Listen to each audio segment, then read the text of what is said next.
알겠습니다. 잘 나오셨습니다. 반갑습니다. 인사하겠습니다. 네. 다시 한번 인사했으면 좋겠는데요. 우리 매번 인사하지만, 며칠 동안 인사하지만 이렇게 인사하겠습니다. 신앙생활 제대로 합시다. 시작. 네. 아멘. 하나님 말씀대로 신앙하는 우리 모두가 될 수 있기를 주의 이름으로 축원합니다. 아멘. 얼마 전에 기사를 봤습니다. 어느 한 70대 할머니가 그만 길가운데에 고통스럽게 자살을 하고 고통스럽게 누워있는 모습이 발견되어졌습니다. 경찰들이 출동하게 되어집니다. 그리고 그 할머니를 병원으로 급하게 후송을 하고 나서 이 할머니가 왜 자살하게 됐을까, 시도했을까 궁금한 나머지 경찰들이 그 할머니 아파트를 올라가게 됐습니다. 그랬더니 할머니의 그 아파트는 온갖 살림도구가 너무나 고급스러운 살림도구가 있었고요. 온갖 사치품이 그 할머니 집안에 가득 차 있는 것을 보게 됐습니다. 경제적인 문제 때문에 할머니가 자살을 시도했던 건 아닌 것 같아요. 왜 자살을 했을까? 그 보니까 테이블 위에 약봉지가 놓여 있어서 그 약을 조제했던 주치의에게 또 전화를 걸었더니 그 할머니가 누구보다도 남들보다 평상 보통 사람 이상으로 건강하다라고 얘기를 해주는 거예요. 건강도 아니고. 그랬더니 무엇 때문에 이 할머니가 정말 이렇게 자살을 시도했을까? 경찰들이 막 이렇게 뒤지다가 그 할머니가 1년 넘게 써왔던 조그만 수첩이 책상에서 발견됐습니다. 그 책상에 놓여졌던 수첩의 내용은 365일 이상 똑같은 문구가 적혀져 있었습니다.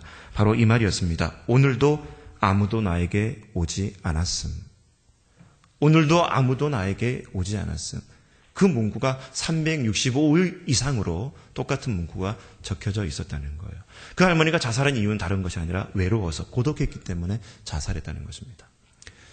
2011년도에 일본의 NHK 방송에서 커다란 일본의 사회 문제를 대두하면서 무연사회라고 일본 사회를 정의하게 됩니다. 무연사회.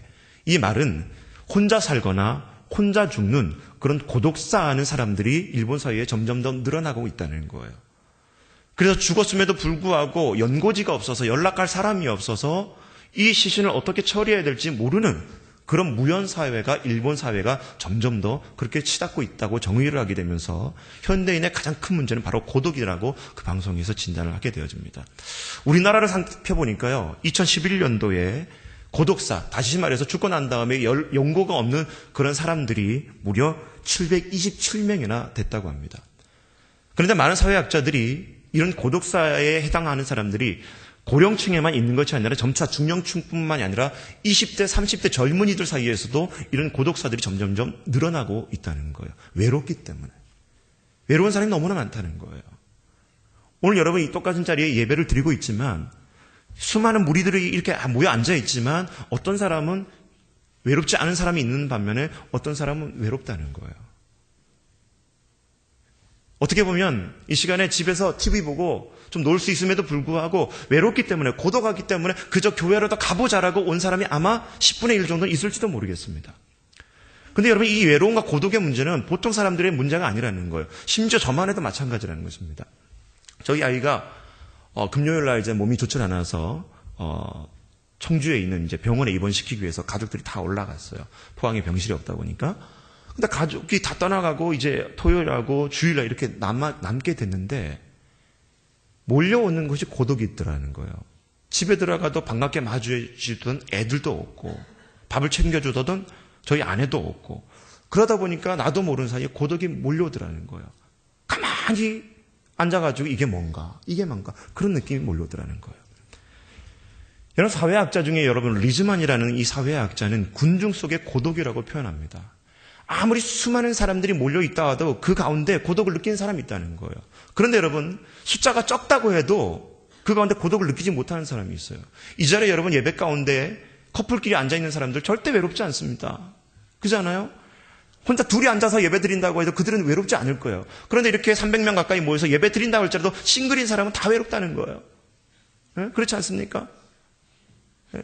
얼굴 표정 보니까 다 그런 것 같아요. 나는 아니다. 그런 사람이 딱 지금 10 커플이 앉아 있는데 군중 속의 고독. 여러분 이 고독이라는 것은 숫자의 문제가 아니라는 거예요. 관계의 문제라는 것입니다. 아무리 많은 사람이 모여 있다 할지라도 그 가운데 내 마음을 열 수 있는 상대방이 없다면 그 사람은 그 가운데 고독을 느끼게 돼 있더라는 거예요. 그런데 여러분, 이 고독의 문제는 목회자나 저와 여러분의 문제뿐만이 아니라 하나님의 일을 했던 사람도 삶을 살다 보면 고독을 느꼈다는 거예요. 모세도 그랬습니다.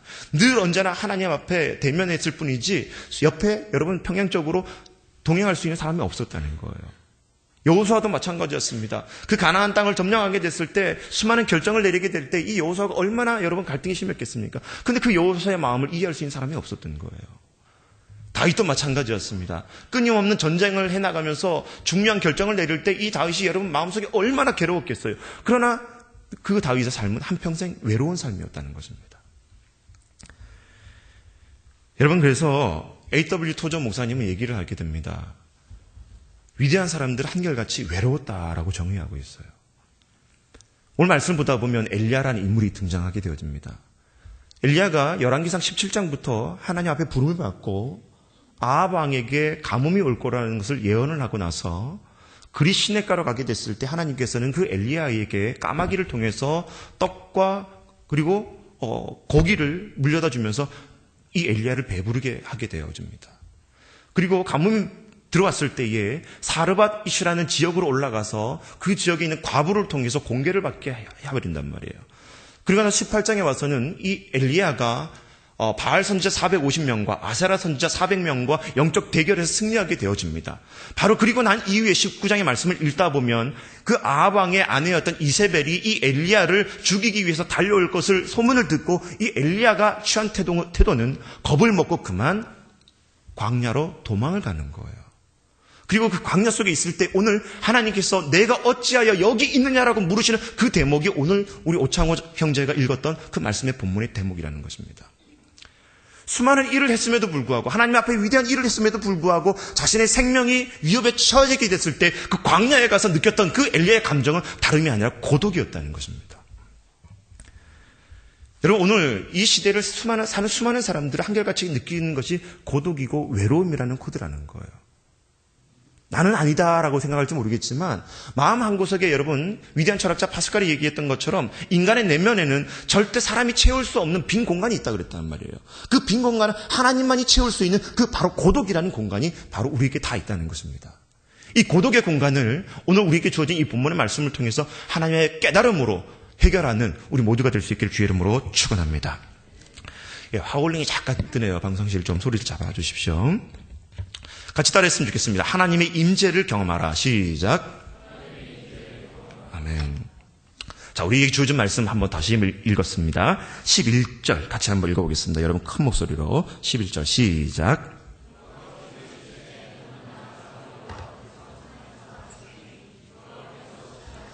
여호와 앞에 크고 강한 바람이 산을 가르고 바위를 부수나 바람 가운데에 여호와께서 계시지 아니하며 바람 후에 지진이 있으나 지진 가운데도 여호와께서 계시지 아니하며. 아멘. 오늘 하나님께서는 엘리야에게 내가 어찌하여 여기 있느냐 물으셔요. 그러면서 하나님께서 그에게 나타내시는데 바람이 있고 지진이 일고 그 다음에 불 가운데 하나님께서 계시지 아니하다가 세미한 음성을 그에게 들려주시면서 하나님이 계심을 드러내십니다. 바람 가운데, 지진 가운데, 불 가운데 너무나 요동치지 않습니까? 그런데 그 가운데는 하나님이 계시지 않더라는 거예요. 그 다 지나가고 난 다음에 세미한 음성으로 이 엘리야에게 하나님께서는 자신을 나타내시더라는 겁니다.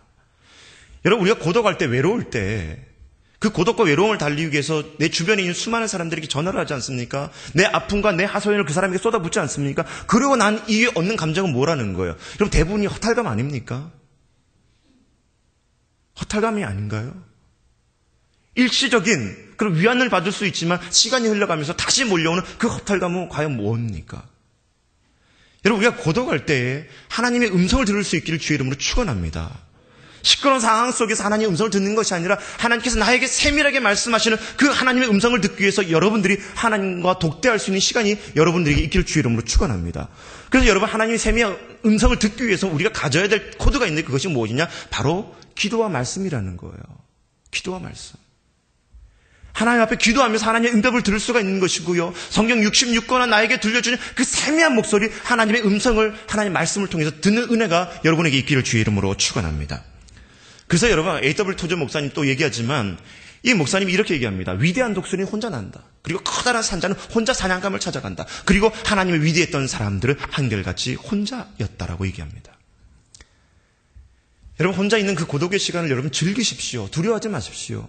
그 가운데 하나님의 세미한 음성을 들을 수 있는 복이 되게 될 줄 믿습니다. 그래서 여러분, 중국의 내지 선교사였던 허드슨 테일러는 그의 아내가 선교지에서 죽게 됐을 때에 그 몰려오는 외로움과 고독감에 의해서 초반에는 힘들었습니다. 그런데 그 고독감과 외로움을 하나님의 말씀과 기도를 통해서 이겨내기 난 이후에 그의 어머니에게 편지를 쓰게 되면서 뭐라고 얘기하냐면, 내가 사랑하는 아내, 나의 아내와 함께 있었던 그 즐거움과 기쁨은 하나님께서 빼앗아 가셨지만 그 이후에 나에게 얻는 그 유익은 그 어느 때보다도 하나님이 나와 함께 하심을 알게 되었다라고 고백하고 있던 거예요. 아내는 잃어버렸지만 더 깊이 깨달았던 것은 무엇이냐? 하나님이 나와 더 가까이 계심을 알게 되었다는 것입니다. 아멘. 여러분, 정신적으로, 영적으로, 육체적으로 홀로 있다고 여러분 두려워하지 마십시오. 가끔 가다 보면 혼자 있지 못하는 사람이 있어요. 혼자 있지 못하는 사람. 그 청년들 가운데 늘 언제나 교회에서 사는 청년이 있습니다. 거의 사찰 청년이에요. 교회 별로 하는 것도 없으면서 계속 왔다 갔다. 뭐 실속 있게 왔다 갔다 하면 좋을 텐데 외로움 증거라는 거예요. 물론 세상에 나가 있는 것보다 교회가 있는 게 좋지만 여러분, 그 가운데 하나님을 독대할 수 있는 은혜가 있기를 주의 이름으로 축원합니다. 세상 수많은 친구들이 우리를 버린다 할지라도 하나님은 절대 우리를 버리시지 않는 분인 줄 믿습니다. 그런데 여러분, 이렇게 하나님의 그 독대하는 시간 가운데 그리고 하나님의 임재를 경험하기 위해서는 바로 하나님과 깊이 만나는 그 고독이 필요한데, 여러분, 하나님의 임재라는 단어를 쓰게 됐을 때에 이 임재가 히브리어로 쉐키나라는 단어를 쓰게 되는 거예요. 그런데 이 어원을 올라가면 샤칸이라는 단어가 나오게 되는데 그 뜻은 뭐냐면 거주하다, 뭐뭐에 속해 있다는 뜻이 나오게 되는 것입니다. 백과사전을 뒤져다 보면 임재라는 뜻이 여러 개가 나오는데 첫째로 위에서 아래로 오신다. 두 번째로는 외적인 충만의 뜻으로 공간 위에 임하는 사건. 세 번째로는 성령 안에 있는 것. 이것을 여러분 임재의 단어의 정의가 그렇게 표현되어 있는 거예요. 이거를 여러분 다 종합적으로 정리하면 하나님 안에 임재에 거한다는 것은 내 안에 성령이 충만한 것과 외적으로는 구약의 하나님의 구름 기둥과 불 기둥 가운데 이스라엘 백성들이 거했던 것처럼 하나님의 영광 가운데 머무는 것을 하나님의 임재라고 말할 수 있는 것입니다. 오늘 저와 여러분이 이 예배를 드리면서 하나님의 임재 가운데 거할 수 있기를 주의 이름으로 축원합니다. 그런데 여러분, 실제적으로 이 임재 가운데 거할 수 있기 위해서 우리가 뭐 해야 되냐? 바로 예배해야 된다는 거예요. 아멘. 여러분, 예배가 뭡니까? 이 자리에 모여서 300명이 함께 모여서 찬양하고 함께 기도하고 함께 말씀 듣고, 그것이 여러분 개인의 예배가 아니라는 거예요. 똑같이 예배를 드려도 이 자리에 하나님을 만나는 사람이 있고요, 만나지 못하는 사람이 있다는 거예요. 예배라는 것은 여러분 개인의 예배의 문제라는 것입니다. 이 예배를 나와서도 여러분 비참하게 그냥 시간만 보내고 돌아가는 인생이 아니라 이 가운데 하나님을 독대할 수 있는 은혜가 여러분 모두에게 있기를 주의 이름으로 축원합니다. 그렇게 되기 위해서는 말씀 가운데, 그리고 동역자들이 함께 부르는 그 찬양 가운데, 그리고 기도 가운데 하나님의 세미한 음성을 들을 수 있는 자리가 예배가 될 수 있기를 주의 이름으로 축원합니다. 똑같은 말씀을 전해도 어떤 사람은 말씀을 흡수되는 사람이 있는 반면에 어떤 사람은 그 말씀이 튕겨져 나가는 사람이 있더라는 거예요. 바라기는 여러분, 이 설교에서 전해진 말씀이 엘리야가 들었던 하나님의 세미한 음성으로 여러분이 이 고독을 이겨낼 수 있는 귀한 삶이 될 수 있기를 주의 이름으로 축원합니다. 그래서 하나님은 예배하는 무리를 찾으시는 게 아니라 예배자를 찾는다고 말씀하셨다는 거예요. 우리 이 자리에 앉아있을 때 하나님 자신 예배자 가운데 그렇게 되어져서 하나님의 임재를 경험하고 그 임재 속에 여러분에게 들려주는 세미한 음성을 들을 수 있는 축복이 있기를 주의 이름으로 축원합니다. 두 번째, 같이 따라했으면 좋겠습니다. 하나님이 맡기신 일에 최선을 다하라. 시작. 15절 말씀 같이 읽어보겠습니다. 15절입니다. 같이 읽을게요. 시작. 여호와께서 그에게 이르시되 넌 내 길을 돌이켜 광야를 통하여 다메섹에 가서 이르거든 하사엘에게 기름을 부어 아람의 왕이 되게 하고. 오늘 하나님께서 세미한 음성을 듣고 나서 엘리야에게 주는 말씀은 미션이었습니다. 명령이었어요. 내가 어찌하여 여기 있느냐. 하나님이 엘리야에게 묻기를 너가 내 명을 받들고 선지자 역할을 해야 됨에도 불구하고 왜 도망와서 여기 이 호렙산에 있느냐 물으시는 거예요. 근데 이렇게 물으셨을 때 엘리야는 뭐라고 얘기하냐면 동문서답을 합니다. 이세벨이 나의 생명을 해하려고 했고 나의 수많은 동력자들, 선지자들이 다 칼에 목베임을 당하고 나만 살아서 나의 생명만 유지되어져서 결국 내가 이곳까지 도망왔습니다.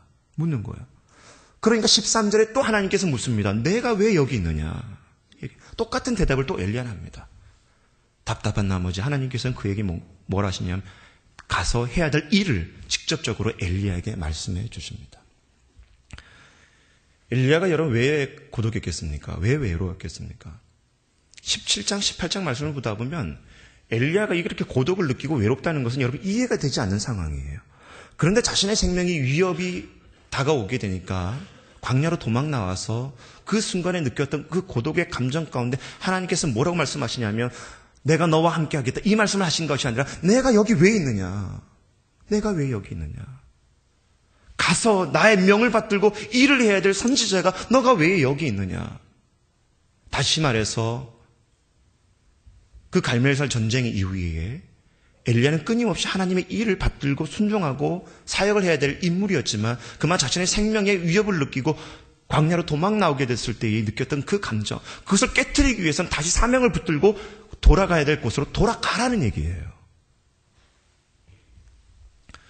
여러분 우울증이 뭔지 아십니까? 생각의 내용, 사고의 동기, 과정, 그 다음에 의욕, 관심, 행동, 수면, 신체 활동 등 전반적인 모든 정신 기능이 저하된 상태를 우울증이라고 우린 정의할 수가 있습니다.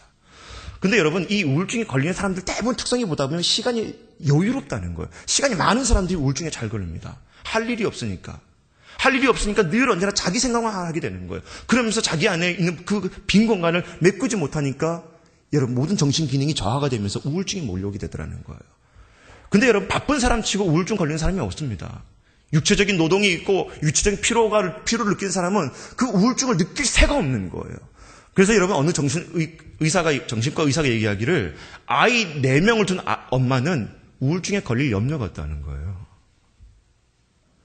언제 아이 4명 키우면서 여러분 자기 생각할 겨를이 어디 있습니까?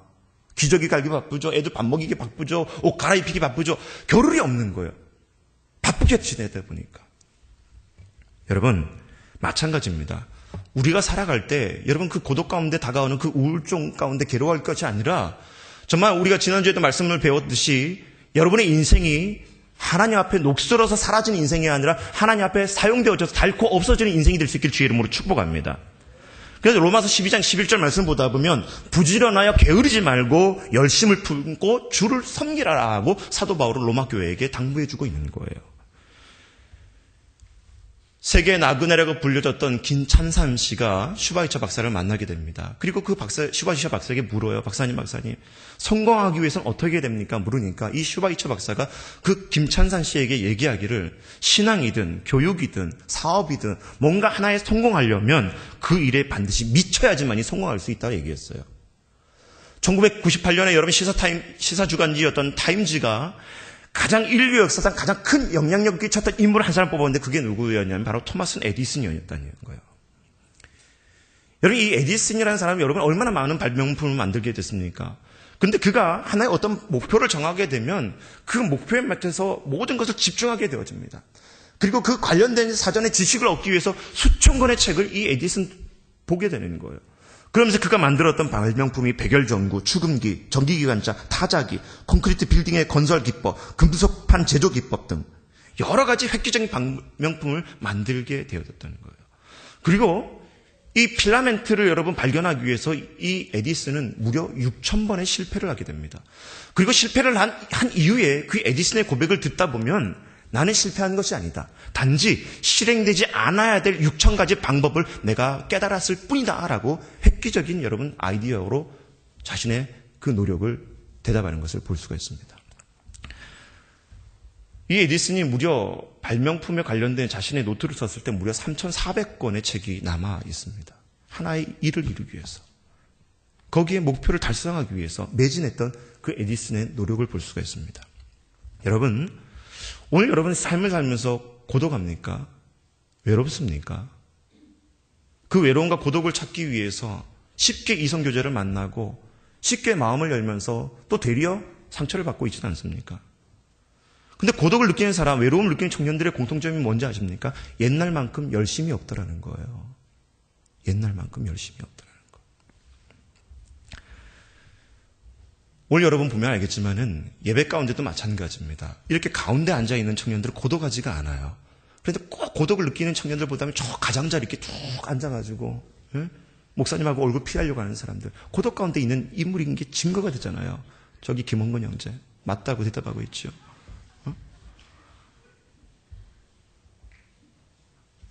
여러분 가운데로 나올 수 있길 주의 이름으로 축원합니다.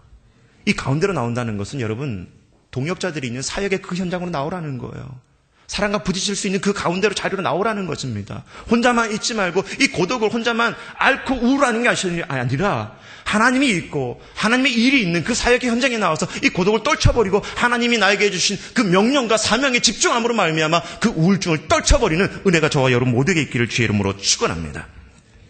세 번째 같이 따라했으면 좋겠습니다. 동행할 수 있는 동역자를 찾아라. 시작. 그 말씀 한 군데 더 읽어볼게요. 18절 말씀 같이 읽겠습니다. 우리 19장 18절 말씀입니다. 18절 시작. 그러나 내가 이스라엘 가운데에 7,000명을 남기리니 다 바알에게 무릎을 꿇지 아니하고 다 바알에게 입맞추지 아니한 자니라. 아멘. 하나님께서 엘리야를 이제 다시 가야 될 곳으로 보내시면서 명령을 주시죠. 그리고 나서 이 엘리야에게 주시는 위로의 말씀이 뭐냐면 바알에게 무릎 꿇지 않았던 7,000명이 남아있다라고 얘기해주고 있는 거예요. 엘리야는 도망 나오면서 자기와 같은 선지자, 바알 선지자들과 아사라 선지자와 대적했던 수많은 여호와의 선지자들이 다 목배임을 당하고 죽은 줄 알았는데 하나님께서 그에게 들려주신 말씀은 뭐냐면 바알에게 무릎 꿇지 않은 사람이 7,000명이나 남아있더라는 거예요. 다시 말해서 그들을 찾아 동력하라는 것입니다. 위대한 선교사라고 불렸던 짐 엘리엇이요, 에콰도르로 선교를 가기 위해서 가게 될 동역자를 찾게 됩니다. 처음에는 자신의 친구였던 에드 맥컬리가 떠올라서 그에게 수소문을 하게 되지만 그만 얼마 전에 결혼해서 그 선교를 못 간다고 대답해 와요. 그리고 한 사람 떠오르게 되는데 피트 플레밍이라는 사람이 떠오르게 됩니다. 얼마 전에 석사를 마치게 되고 선교를 갈 수 있겠구나 마음이 들면서 그에게 편지를 쓰게 되는데 편지 내용은 이렇습니다. 하나님이 형제를 설득해서 함께 가게 해주신다면 너무나 기쁘겠지요. 그러나 하나님께서 형제님을 움직이시지 않는다면 차라리 그냥 국내에 남아있기를 바랍니다. 내가 당신에게 해줄 말은 에이미 카마이클의 말이 기억납니다. 하나님의 서원이 나에게 있으니 그 일을 다 마치고 하나님께 보고를 올릴 때까지 나는 이 땅에 꽃이나 꺾으며 그늘 속에 놀고 있을 수 없다.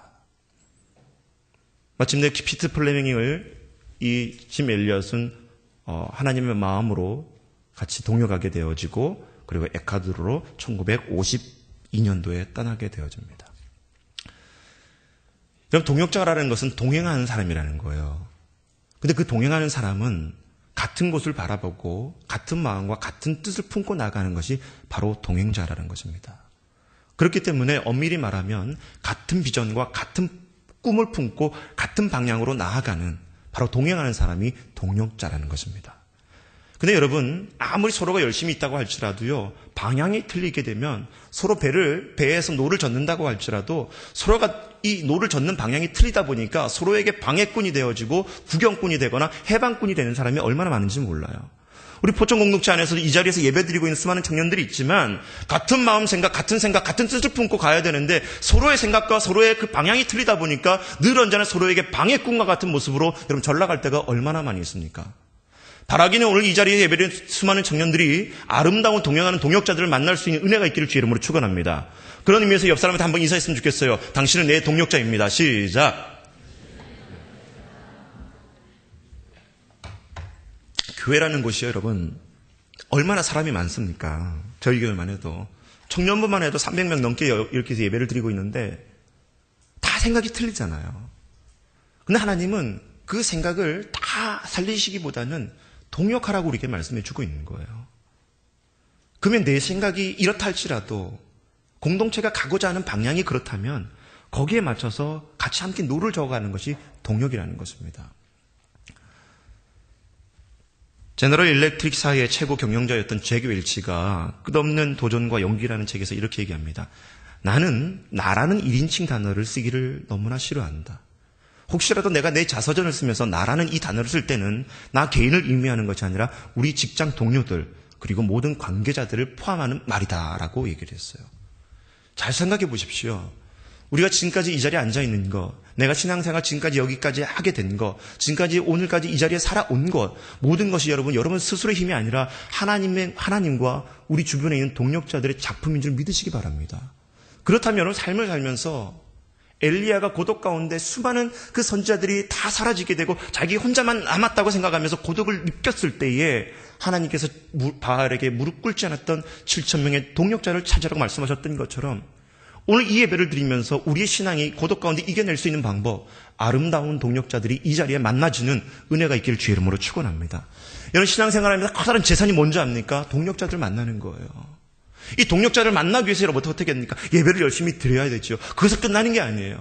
그리고 여러분 소그룹 성경 공부 시간에 가서 만남을 가지십시오. 영적인 깊은 교제를 그 가운데 가지십시오. 그리고 아름다운 동행할 수 있는 동력자를 그 가운데 여러분 찾게 되는 은혜가 있기를 주의 이름으로 축원합니다. 말씀을 결론 짓습니다. 한평생 30여 년 동안 복음을 전했던 선교사 바울. 그가 마지막에 로마의 감옥에 투옥되어집니다. 순교당하기 얼마 전입니다. 그때 이 사도 바울은 자신의 영적 아들이었던 디모데를 부르게 되어집니다. 내가 이 감옥에 있다 보니까 너무나 추우니까 디모데야, 너가 올 때 나를 위해서 담요를 가지고 오거라. 함께 동행했던 데마도 나를 배신했고, 그리고 구리 은장색 군이었던 이 알렉산더도 나를 배반했고, 수많은 사람들이 나를 떠났지만 너는 나를 위해서 담요 한 장을 가지고 나를 찾아오려무나. 그러면서 그가 디모데후서 4장 17절에 이렇게 얘기합니다. 주께서 내 곁에 서서 나를 강건케 하심은 나로 말미암아 전도의 말씀이 온전히 전파되어 이방인으로 돕게 하려 하심이니 내가 사자 이위에서 건지웠느니라. 사도 바울은 마지막 로마의 감옥 속에서도 하나님의 임재함으로 말미암아 자신이 그 감옥 속에도 강건케 되는 것을 경험하게 되어지고, 하나님께서 나를 살려두신 이유는 마지막까지 이방인들에게 복음을 증거하기 위해서, 주의 뜻을 이루기 위해서 나를 살려두신 이유라고 하면서 바로 영적 동력자였던 디모데를 부르는 그 사도 바울의 모습. 오늘 이 엘리야와 사도 바울의 모습처럼 여러분 하나님의 임재를 경험할 수 있기를 주의 이름으로 축원합니다. 그리고 여러분 삶을 살면서 하나님의 뜻에 최선을 다할 수 있는 저 여러분들 있기를 주의 이름으로 축원합니다.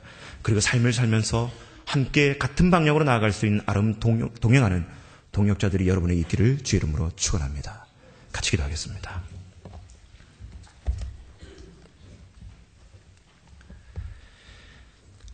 하나님, 세상의 삶을 살면서 수많은 사람들이 외로워하고 그 외로움을 이겨내지 못해서 고독해하고 있습니다.